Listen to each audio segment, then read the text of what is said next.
Hringnuna thil pawimawh ber te chu rei tak ka lo hriat lo le ngai ven ngai lo ma sela tuna kanuna chiang te mmc pakhat putir ve cheu wa du ani hi sai doi bu ruak ani a ti chuan ti kha ka tum don ani heng lung noi te hian kan ti khat ton chin te ang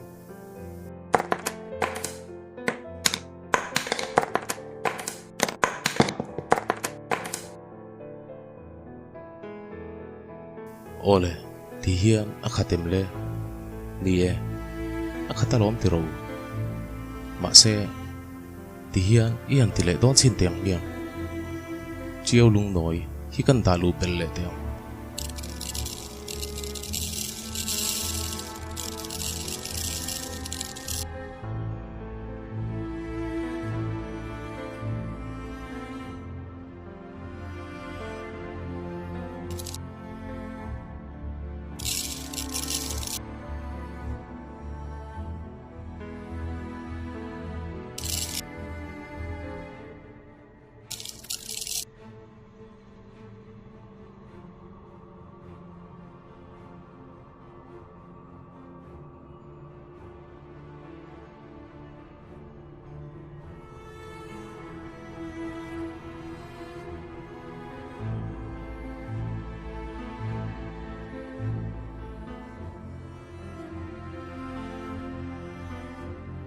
ole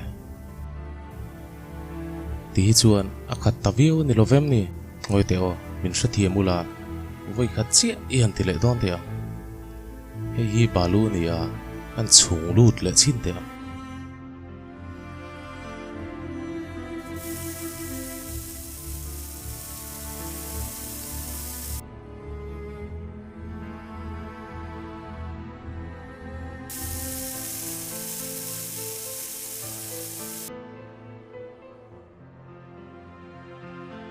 ti kha chuan a khat ta tak tak e nial rual ani talo ka hringnun chu he dar hang ruak ang hi alo ni a ama sapera ka dalu lung noi te kha ka chung ko ka mangai ka nu pui te ka thin lung lo tu ko fa pa te min mai tu nu le pa le ka u le na te ka taksa le an taksa ri se la te le ka sa ko en tir na ang chu lo ni sela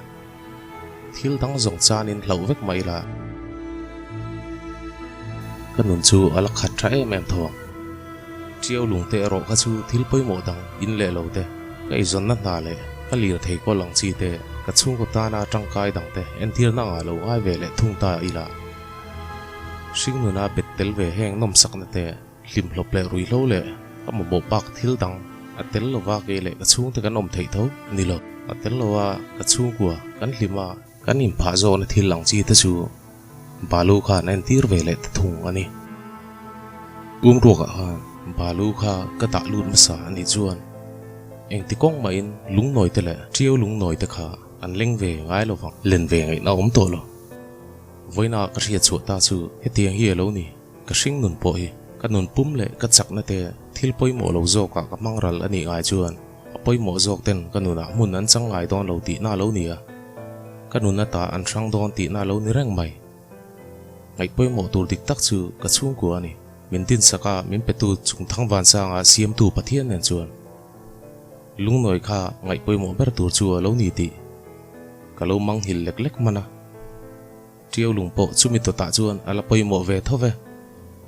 balu e ro pawimawh na nei lo ani atel lovin khat nuam tok takin ka hringnun hi ka lo rem fel thei reng alom mole